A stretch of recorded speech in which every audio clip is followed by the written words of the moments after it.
I've written about my narcissistic mother on here before. Previously, she disowned me for some time, but later came around. I was pressured by family to forgive her and forget the cruel things she said. Like an idiot, I did forgive her. However, I'm pretty sure she's disowning me today again. I ducked up pretty badly at Mother's Day. My family had a Mother's Day dinner at my grandparents' home, and everyone was invited. My entire family showed up except my mother and sister. When my stepfather showed up, my grandmother asked why my mom hadn't come. My stepfather admitted that they had a fight. Apparently, he gave her a gift but forgot to hug her, and she lost it. He ended up bringing my brother, but my sister and mom were pissed. That didn't surprise us. My egg donor has a habit of getting angry about small details like that. During the dinner, my sister texted me to vent about her awful dad. She said that mom was really hurt because he didn't hug her. She went on a rant and finished up by saying that mom is suspicious that he's cheating on her. That's not a surprise either. There's rampant cheating on both sides. Here's where I ducked up. I thought my sister knew about my mom cheating. If she knew about her dad, then she must know about her. Well, she didn't. So when I accidentally told her about it, all hell broke loose. My sister didn't believe me and said I was lying. At that point, I blew up. Since 11, I knew about mom's affairs. She would make me delete phone conversations from her phone and hide evidence. She would also tell me explicit details about her life with other married men, and would point out where she met them for when we drove around town. At 11 years old, I knew that and was expected to keep it a secret. Hell, she even asked me for relationship advice for her affair partner. Again, I was 11. I don't know what happened, but something in me broke. Suddenly, I was 11 again and expected to carry this massive burden. I snapped and told my sister all the trauma. Nothing explicit, but just that she would make me hide her texts. My sister confronted my mom, and she lost it. She sent me texts insulting me, called me a crazy liar, and said I ruined Mother's Day. My grandmother is angry that I couldn't keep my mouth shut, and my sister is angry at my mom. I feel awful for not keeping quiet, but I don't know what happened. I just suddenly got all of those emotions I had as a kid and couldn't stop them. It made me angry that she pretended that it never happened, but I had to carry this weight on my shoulders since 11. Now I'm just waiting for the fallout. Update. My grandparents went to visit my mom and give her some leftover food. Apparently, I made her ill. Her blood pressure was sky high and she was furious. She keeps telling my siblings that I'm lying and she can't believe I would make up something like this. My sister says she won't drop it and keeps trying to paint me as a villain. My grandparents are now furious at me too. They know it's true. My grandmother knew about the affair when it was happening, but they said I need to learn to keep my mouth shut. That apparently I might have just ruined her marriage. And I could be the reason why she ends up having a stroke. My grandmother said I could cause her to fight with her husband. My grandfather said it was none of my business and I should keep my mouth shut. I agree, it wasn't any of my business, but she made it my ducking business when she dragged me into her affair. I'm furious that I'm always the villain for sharing my trauma. She can do whatever the hell she wants, but I have to let her. Otherwise, I'm the one that gets the blame. I know some people think I need to cut family off, and I do, but I can't right now. I live with my grandparents. I rely on them financially since I'm in college. I genuinely can't before graduating and finding a job. I just don't know what I can do to get them to understand that I'm not the villain for being abused. The only thing you ruined was the illusion of your mother as a flawless woman. Flawless mother, flawless wife, flawless marriage. It's not your job to be the tugboat for hauling someone else's crappy life choices through the swamp of BS they created. It's not your job to reconcile any of this for people in her life who enable her antics or tolerate her BS. To tell those details to a child is gross and inappropriate. I'm so sorry you were put through that. I will say this, you didn't forgive her. You put on an act because people expected that of you. The concept of perfect family and perfect child and mother relationships is TV BS, and it's upsetting to let go of it, but you need to. She hasn't changed. She's just got different accomplices and victims. I'll try to keep this as short as possible and get straight to the point. Basically, I cheated on my girlfriend. I did not cheat on her. She wanted to open up the relationship. I found out later that she just wanted to sleep with a certain someone. When she found out that I had also started sleeping with someone else, well, she didn't take it very well and told me to stop seeing her. I declined, saying that I hadn't broke any of the rules we agreed upon, and she just went nuclear on me. She told my family that I had cheated on her. To say that they didn't take it well would be an understatement. They basically disowned me. My dad had been cheated on twice before he met my mom, and my mom's ex-husband left her and their kid, my half-sister, for a woman half his age. And in addition, my younger sister met one of those stereotypical jocks that treated her like crap and constantly cheated on her. So yeah, my entire family, parents, sister, and half-sister just loathed cheaters. My ex, who my entire family loved like one of their own, told them that I was cheating on her and also told them the type of S we were having. They just disowned me.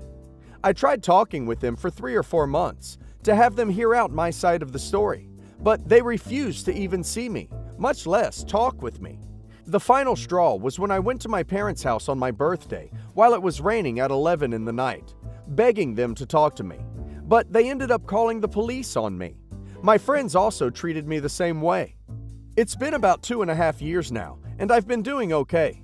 I moved away to another state and I don't really have a social life anymore, and put all of my energy on either my job or the gym. I got a call yesterday from my sister saying that she was getting married and she wanted me to be there with her on her special day since we used to be very close, which is true, and that she is willing to forgive and forget. I asked her to expand on that, and she told me that she will forgive me for cheating on someone and is willing to forget that I was a horrible human being for doing so. I told her that I am not available and to have a good day and never to contact me again, and hung up without explaining. My phone is now blasted with messages and calls, which I have not bothered listening to. Now, should I actually be trying to reconcile with them because they are my family? Because I really don't want to. They dropped me without ever listening to me, just shunned me for something that I didn't even do. Also, one more thing I wanted to ask you guys. Is this something I should get therapy for? I don't know much about therapy. The only person I've told my story to is my secretary, and she advised me to get some. You should do what feels best for you. You are in no way obligated to reconnect with your family. In my opinion, your family betrayed you when they left you without even hearing your side of the story. Therapy might be an option. Your words about no more social life and opening up only to your secretary make me suspect that you are deeply wounded and may need healing through outside help. Update. Now, about 2 days after I posted, I took your advice and sent them an email that explains what exactly went down in our relationship. I told them how I felt through it all. It was a very long and detailed letter, and I basically ended the letter by saying that I don't care what you choose to believe. I have lived my life just fine without any of you for more than 2 years. I don't really factor into your lives anymore, and none of you do in mine. I hope that you all have a great life ahead of you, especially you, sister's name, and your fiancé. But I'm done with this ordeal, and my final piece of advice to you, sister's name, maybe try listening to your future kids when such a situation arises, instead of assuming the worst of them. I also linked the original post in the email and have decided not to reconcile with any of them. My reasoning? Why should I? They obviously don't love me like a family should. Otherwise, they might have shown me at least a little bit of compassion and at least try to hear my side of the story. And I will never be able to rely on them or trust them as I once did, even if I choose to reconcile. So that's that. As for therapy, well, I have pretty much isolated myself for the last 2 years and don't really talk to people. I don't really feel any pain or hurt from what happened anymore. My major issue is that I just can't bring myself to trust people. I know that not everyone is like that, but how am I supposed to know that this person won't betray me like that? One of the things this situation has taught me is that the people you love can stab you much deeper than your enemies. Regardless, I'm going to try to socialize with people again and try to live life as a human and not a robot anymore. If I still have some irrational trust issues or something like that, then I will definitely look towards therapy. Oh, and I also got a new number, and I will use the previous one, which is the one that is being blasted, to record everything, just in case. I'll note that my boyfriend and I aren't married or engaged, and don't plan to ever be, but I refer to his parents as father-in-law and mother-in-law anyway, just to make things easier. My boyfriend is lovely, and for the most part, he has a lovely milquetoast family. They're upper middle class, and they own a lake house by a man-made lake about 2 hours away from us. They frequently let people rent the lake house for free on weekends, so long as people reserve their weekend in advance. My boyfriend and I recently moved in together and had a giant crap storm hit us at the same time, including my dog dying a week after we moved in. We were both grieving and unbelievably stressed out during this time. As things started to calm down, we asked mother-in-law if we could stay in the lake house for a weekend. We scheduled it so that I would receive my dog's ashes the day before the trip, and then we'd scatter his ashes in the lake since he loved the water so much. I should note at this point that I had never been to the lake house before, but I knew a lot about it. Specifically, I knew that there were several security cameras both inside and outside the house. I knew this because mother-in-law and father-in-law had both asked me to help them set up the feed on their iPads. I work in IT, so I knew exactly where the cameras were and how easy it would be for them to see the feed. I asked my boyfriend in advance to politely ask his mom to turn off the cameras while we were there. I thought it was a simple request, and a reasonable one, since we're adults and in a relationship. It was supposed to be a private trip so that the two of us could have a stress-free romantic weekend, culminating in a little memorial service for my dog. He relayed my request to his mother, who put on a big show of being shocked that I'd accuse her of trying to spy on us.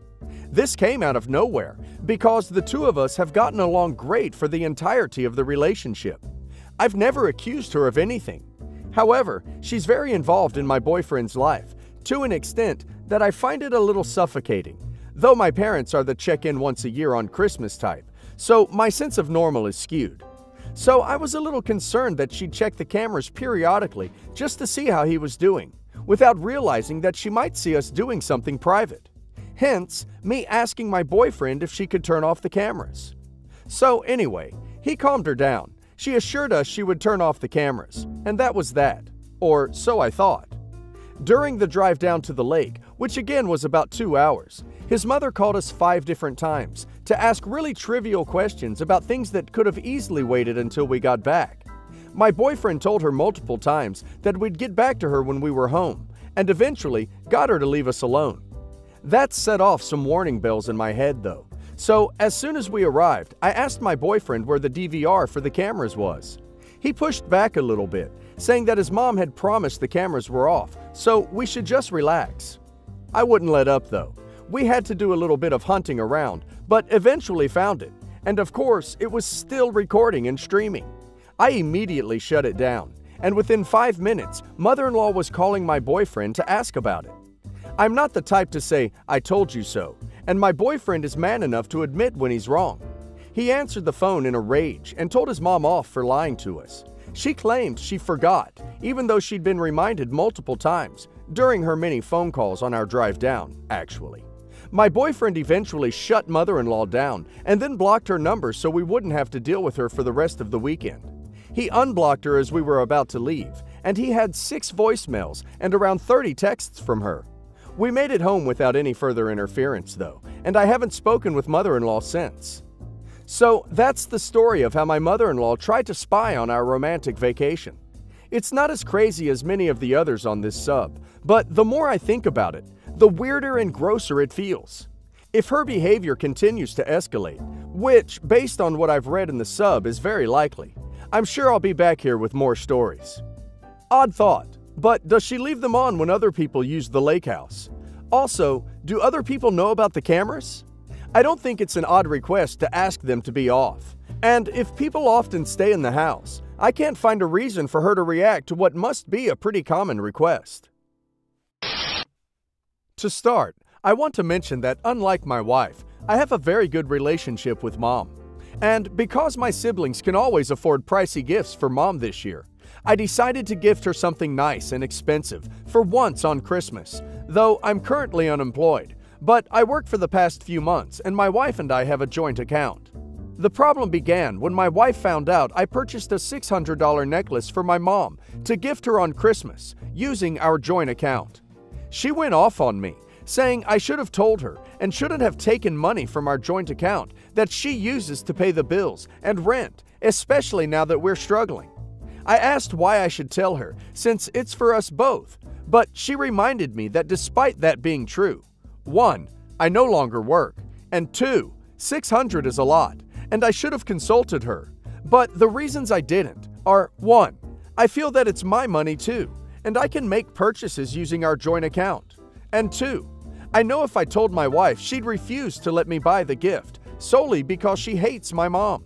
She yelled at me, saying that is her hard-earned money, and I threw it away and needed to return the necklace. But I refused because mom already knows about it. She responded that this is no longer our joint account, since I no longer earn money, and that if I want to gift mom expensive items, then I needed to earn money. She insisted I return it, but I said no, and it escalated to me calling her bitter and controlling after she pointed out I never got her anything in this price range. She's insisting I return it and at least get a cheaper one, but I'm done being the one with the least expensive, valuable gifts to gift in the family. She is making this her hill to die on. Am I the a-hole? Yes, the a-hole. Money shared is exactly that. Shared. You're in a partnership. You can't just spend the shared money willy-nilly. And she has every right to be upset if you're using the money you both share to buy extravagant gifts for other people without talking it through first. My rule of thumb is always, if it's more than $100, discuss it. Shared finances is not a ask for forgiveness, not permission situation.